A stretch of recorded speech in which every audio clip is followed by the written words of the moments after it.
welcome to रंजितास भिडिओज मोर मरমৰ सप्तम श्रेণীৰ ছাত্ৰ ছাত্ৰী আজি তোমালোকৰ ভিডিঅ' হ'ব তোমালোকৰ উন্মেষ কিতাপৰ পৰা আজি আমি পাঠ আলোচনা কৰিম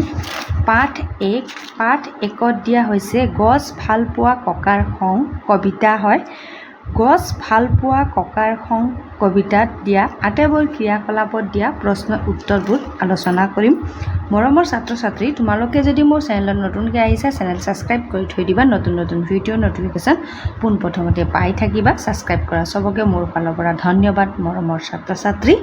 ক্ৰিয়াকলাপত দিয়া হৈছে পাঠভিত্তিক প্ৰশ্নত 1 নং তলত দিয়া প্ৰশ্নবোৰৰ শুদ্ধ উত্তৰটো বাছি উলিয়াই সঠিক বৃত্তটো পূৰ কৰা ভাল পালো ৰঘুনাথ এই কথাষাৰ ককাই কিয় কৈছিল খ উত্তৰ শুদ্ধ হ'ব ৰঘুনাথে পুতেকৰ বিয়ালৈ মতা বাবে খ বৃত্তটো পূৰ কৰিবা মই কৰি থোৱা নাই বিয়া ঘৰত ককাৰ খং উঠাৰ কাৰণটো কি আছিল উত্তৰ খ হ'ব আমলখি গছজোপা কটা বাবে খ বৃত্তটো পূৰ কৰিবা গ প্ৰশ্ন আলহী অতিথি যাব ৰবা নাইকিয়া হ'ব কথাষাৰ কোনে কাক কৈছিল ককাই ৰঘুনাথক কৈছিল গ উত্তৰটো শুদ্ধ হ'ব এতিয়া 2 নং প্ৰশ্নবোৰত কি দিয়া হৈছে আলোচনা কৰিম উত্তৰবোৰ মই লিখিয়ে ৰাখিছোঁ 2 নম্বৰত দিয়া হৈছে তলত দিয়া প্ৰশ্নকেইটাৰ উত্তৰ দিয়া ক কবিয়ে কবিতাটোত কাৰ বিয়াৰ কথা উল্লেখ কৰিছে উত্তৰত তোমালোকে লিখিবা কবিয়ে কবিতাটোত ৰঘুনাথৰ পুতেকৰ বিয়াৰ কথা উল্লেখ কৰিছে খ প্ৰশ্ন বিয়া ঘৰলৈ আহি ককাই ৰঘুনাথক সোধা প্ৰশ্ন দুটা কি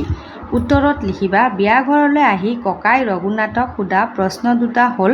ৰবাখন দিবলৈকে আমলখি গছজোপা কিয়নো কাটিলা আৰু আমলখি গছজোপা সহজতে ঘূৰাই পাবানে গ প্ৰশ্ন দৰাটিক মাতিবলৈ ককাই ৰঘুনাথক কিয় কৈছিল উত্তৰত লিখিবা ককাই ৰঘুনাথক দৰাটিক মাতিবলৈ কৈছিল যাতে তেওঁ দৰাটিক এজুলুকা আশীৰ্বাদ দি সোনকালে ঘৰলৈ যাব পাৰে ঘ প্ৰশ্ন ককাই বিয়া ঘৰত কিয় একো খোৱা নাছিল উত্তৰত লিখিবা ৰঘুনাথে পুতেকৰ বিয়াৰ ৰবাখন দিবৰ বাবে ঘৰৰ আমলখি গছজোপা কাটি পেলাইছিল গছজোপা অনাহকত কটা দেখি গছ ভাল পোৱাৰ ককাৰ খং উঠিছিল আৰু তেওঁ মনত বৰ দুখ পাইছিল গছ কটাৰ দৰে অবিবেচক আৰু বিয়া কামৰ প্ৰতিবাদ স্বৰূপে ককাই বিয়া ঘৰত লুচি ভাজি ৰসগোল্লা আদি একোকে নেখোৱাৰ সিদ্ধান্ত লৈছিল তোমালোকে প্ৰশ্নবোৰৰ উত্তৰ ইয়াৰে পৰা লিখিব পাৰিবা এতিয়া আমি আলোচনা কৰিম কৰ প্ৰশ্নত দিয়া হৈছে তলত দিয়া স্তৱকটোৰ ভাৱাৰ্থ পঢ়া পিছে ৰবাখন দিবলৈকে আমলখি গছজোপা কিয়নো কাটিলা ইয়াত ধুনীয়াকৈ দিয়া হৈছে তোমালোকে পঢ়ি ল'ব পাৰিবা আৰু খত কৰিবলৈ হৈছে এতিয়া ওপৰৰ উদাহৰণটো চাই তলৰ স্তৱক দুটাৰ ভাৱাৰ্থ লিখা গছজোপা কটা বাবে লুচি ভাজি ৰসগোল্লা একোকে নাখাওঁ এই পদ্যফাকি ডক্টৰ ভৱেন্দ্ৰনাথ শইকীয়াৰ গছ ভাল পোৱা ককাৰ খং নামৰ কবিতাটোৰ পৰা লোৱা হৈছে ইয়াত গছৰ প্ৰতি থকা ককাৰ মৰমৰ কথা প্ৰকাশ পাইছে বিয়া ঘৰত নানা তৰহৰ খাদ্যৰ আয়োজন কৰা স্বত্তেও ককাই সেইবোৰ খাবলৈ অমান্তি হৈছে কাৰণ যিখন ৰবাৰ তলত বহি তেওঁ খাব সেই ৰবাখন সাজিবলৈকে ৰঘুনাথে মৰমৰ আমলখি গছজোপা কাটি পেলাইছে গছজোপা কটা দুখতে তেওঁ বিয়াৰ ভোজ নাখাওঁ বুলি কৈছে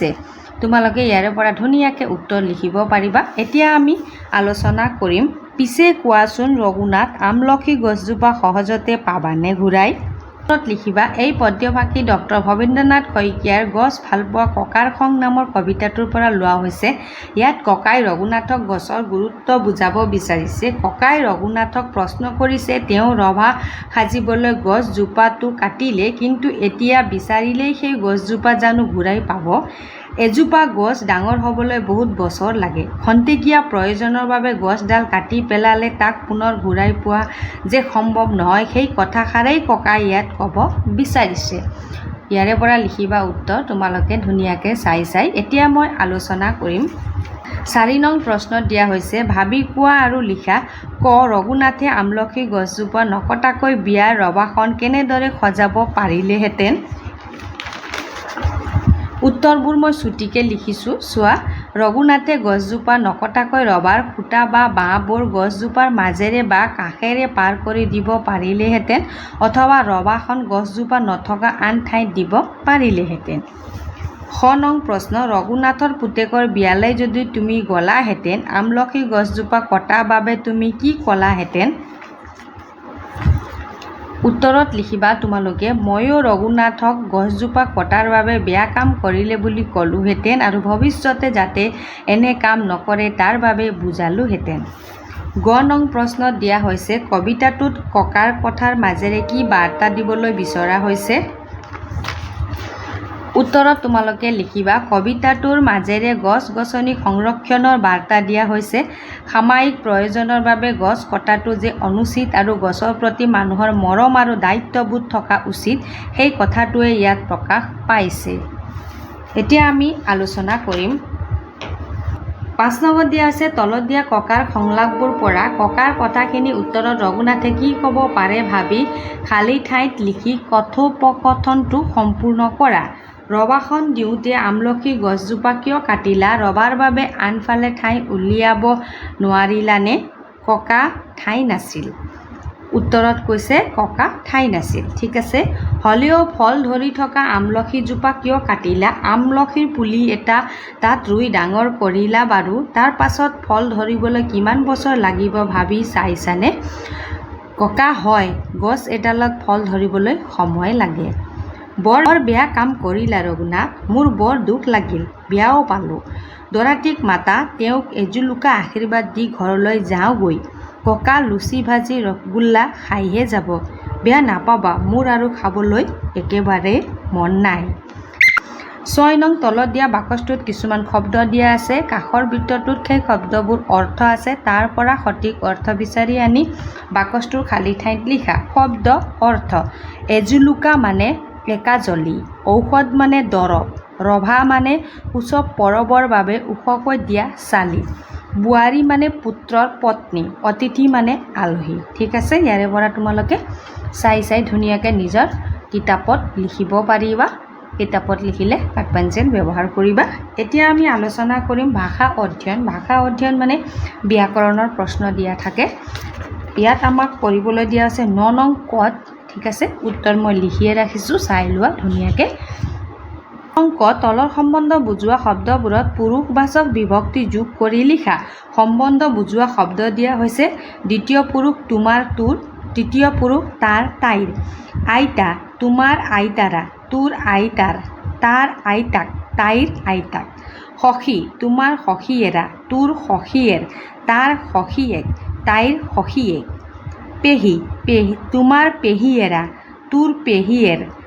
তাৰ পেহীয়েক তাইৰ পেহীয়েক শাহু তোমাৰ শাহুৱেৰা তোৰ শাহুৱেৰ তাৰ শাহুৱেক তাইৰ শাহুৱেক আমৈ তোমাৰ আমৈয়েৰা তোৰ আমৈয়েৰ তাৰ আমৈয়েক তাইৰ আমৈয়েক বৌ তোমাৰ বৌৱেৰা তোৰ বৌৱেৰ তাৰ বৌৱেক তাইৰ বৌৱেক দেউৰ তোমাৰ দেউৰেৰা তোৰ দেউৰেৰ তাৰ দেউৰেক তাইৰ দেউৰেক ইয়াৰে পৰা চাই তোমালোকে ধুনীয়াকৈ নিজৰ কিতাপত লিখিব পাৰিবা ইয়াত চাবা ধুনীয়াকৈ ঠিক আছে এতিয়া আমি আলোচনা কৰিম বাক্যকেইটাত দুটাকৈ সম্বন্ধবাচক শব্দ ৰূপ দিয়া আছে তাৰে অশুদ্ধটো কাটি দিয়া অশুদ্ধ কাটিবলৈ দিয়া হৈছে তোমাৰ দেউতাৰ অশুদ্ধ হ'ব ঘৰত আছেনে মই কাটি দিছোঁ ঠিক আছে শুদ্ধত শুদ্ধ চিন দিছোঁ তোৰ ভাইৰেৰ বৰ বুদ্ধিয়ক ভাইয়েৰাটো মই কাটি দিছোঁ তেওঁৰ খুৰীয়েক ঘৰলৈ গ'ল খুৰীয়েক 29 খুৰীয়েক শুদ্ধ হ'ব ঠিক আছে শুদ্ধ চিন দিছোঁ ইয়াত অব্য থকা কাটি দিছোঁ আমাৰ মামাই নাচিব জানে মই শুদ্ধটো শুদ্ধ দিছোঁ কাটাটো কাটা চিন দিছোঁ চাই ল'বা সিহঁতৰ বৌয়েক ক'ত থাকে কাটাত কাটা চিন দিছোঁ শুদ্ধত শুদ্ধ অশুদ্ধ চিন দিছোঁ ঠিক আছে তোমালোকে চাই ধুনীয়াকৈ নিজৰ কিতাপত লিখিব পাৰিবা এতিয়া চোৱা বন্ধনীৰ ভিতৰত থকা সম্বন্ধ বুজোৱা শব্দৰ লগত পুৰুষবাচক বিভক্তি যোগ কৰি খালী ঠাই পূৰোৱা তোৰ মাহীৰেৰ অসুখ আমাৰ ককাই খেতি কৰে তোমালোকৰ খুৰাৰাক কথাটো ক'বা কিতাপখন বৌয়েকক আগবঢ়ালোঁ তেওঁৰ শহুৰেকৰ ঘৰ বৰপেটাত তাই ভায়েকক বৰ মৰম কৰে আপোনাৰ ভনীয়েক আহি আছে ইয়াত মই লিখি থৈছোঁ চোৱা আৰু মাতিও শুনাইছোঁ তোমালোকে চাই শুদ্ধকৈ লিখি থৈ দিবা এতিয়া জ্ঞান সম্প্ৰসাৰণত দিয়া হৈছে 10 নং প্ৰশ্নত দিয়া হৈছে গছপুলি এটা ৰুই ডাঙৰ দীঘল হ'বলৈ তাৰ কিদৰে যতন ল'ব লাগে দলত আলোচনা কৰি লিখা ছুটিকে লিখিছোঁ সুৰক্ষা প্ৰদান কৰি যতন ল'ব লাগে নিয়মিত পানী যোগান ধৰি যতন ল'ব লাগে সাৰ প্ৰয়োগ কৰি যতন ল'ব লাগে ৰোগ আৰু পোক পৰুৱাৰ পৰা ৰক্ষা কৰি যতন ল'ব লাগে 9 নং প্ৰশ্ন আমলখি এবিধ ঔষধি গুণ থকা ফল এনেধৰণৰ ঔষধি আৰু গুণ থকা কি ফলৰ গছ তোমালোকে দেখিছা লিখা তোমালোকে কি দেখিছা শিলিখা নিম মধুৰিআম বেল আদি লিখিছোঁ মই তোমালোকে যদি দেখাখিনি আৰু লিখিব পাৰিবা গ প্ৰশ্ন কবিতাটোত ৰঘুনাথে ৰৱাখান দিবলৈকে গছজোপা কাটিছিল যদিও মতে গছ-গছনি কটা বন্ধ কৰিবলৈ আমি কি কৰিব পাৰোঁ দলত আলোচনা কৰি কোৱা আৰু লিখা উত্তৰত তোমালোকে লিখিব পাৰা সজাগতা সৃষ্টি কৰিব লাগিব আইন প্ৰয়োগ আৰু প্ৰশাসনৰ সহায় কৰিব লাগিব ছাত্ৰ-ছাত্ৰী আৰু যুৱ প্ৰজন্মৰ ভূমিকা থাকিব লাগিব ঠিক আছে মই ছুটিকে লিখিছোঁ ইমানখিনি লিখিলে উত্তৰ হৈ যাব এতিয়া চোৱা 11 নং প্ৰশ্নত দিয়া হৈছে তলত দিয়া দিৱসবোৰৰ বিষয়ে তথ্যভিত্তিক টুকা লিখা ছুটিকে লিখিছোঁ চোৱা বিশ্ব বন দিৱস প্ৰতি বছৰে 21 মাৰ্চ তাৰিখে বিশ্ব বন দিৱস পালন কৰা হয় ইয়াৰ মূল উদ্দেশ্য হৈছে বনভূমি সংৰক্ষণৰ প্ৰতি সজাগতা বৃদ্ধি কৰা ধৰিত্ৰী দিৱস প্ৰতি বছৰে 22 এপ্ৰিল তাৰিখে পৃথিৱীৰ পৰিৱেশ সুৰক্ষাৰ প্ৰতি মানুহক সজাগ কৰিবলৈ ধৰিত্ৰী দিৱস পালন কৰা হয় বিশ্ব পৰিৱেশ দিৱস প্ৰতি বছৰে 5 জুন তাৰিখে বিশ্ব পৰিৱেশ দিৱস পালন কৰা হয় বিশ্ব পৰিৱেশ দিৱসৰ দিনা আমি গছপুলি ৰুওঁ হয়নে বিদ্যালয়তো ৰোৱা হয় তোমালোকে যদি জানা তো তোমালোকে নিজৰ মতে অলপখিনি লিখিব পাৰিবা মই চমুটুকা অলপকৈ লিখিছোঁ এতিয়া আমি আলোচনা কৰিম 12 নম্বৰ দিয়া আছে তলত দিয়া পোষ্টাৰ কেইখনত বিশ্ব পৰিৱেশ দিৱসৰ বাবে একোটাকৈ শ্লোগান লিখা প্লাষ্টিকৰ ব্যৱহাৰ বৰ্জন কৰক পৰিৱেশ বচাওক গছ ৰুৱা প্ৰাণ বচোৱা আৰু এটা মই লিখিছোঁ চোৱা গছ কটা বন্ধ কৰক গছ যদি আমি কাটিব লগা হয় পৰিস্থিতি তেনেকুৱা হয় কেতিয়াবা হয়নে তেতিয়া আমি কি কৰিব লাগিব গছ যদি কাটো আমি গছপুলি ৰুব লাগিব ঠিক আছে তোমালোকে চেষ্টা কৰিবা গছপুলি ৰুবৰ কাৰণে আশা ৰাখিছোঁ মৰমৰ ছাত্ৰ-ছাত্ৰী তোমালোকে আজিৰ ভিডিঅ' বুজি পাইছা বুলি নতুনকৈ আহিছা যদি চেনেল ছাবস্ক্ৰাইব কৰি থৈ দিবা তোমালোকৰ নতুন ভিডিঅ' হ'ব পাৰ্ট 2 ঠিক আছে পাৰ্ট 2 ক্ৰিয়াকলাপত দিয়া আটাইবোৰ প্ৰশ্নৰ উত্তৰ আলোচনা কৰিম তোমালোকে ভিডিঅ' চাবা চেনেলত গৈ তোমালোকৰ নতুন কিতাপৰ বহুতো ভিডিঅ'ৰ প্ৰশ্ন উত্তৰ ক্ৰিয়াকলাপত দিয়া প্ৰশ্নৰ উত্তৰ আলোচনা কৰা ভিডিঅ' আছে ছাবস্ক্ৰাইব কৰি থৈ দিবা আজিৰ কাৰণে ধন্যবাদ আকৌ লগ পাম নতুন ভিডিঅ'ত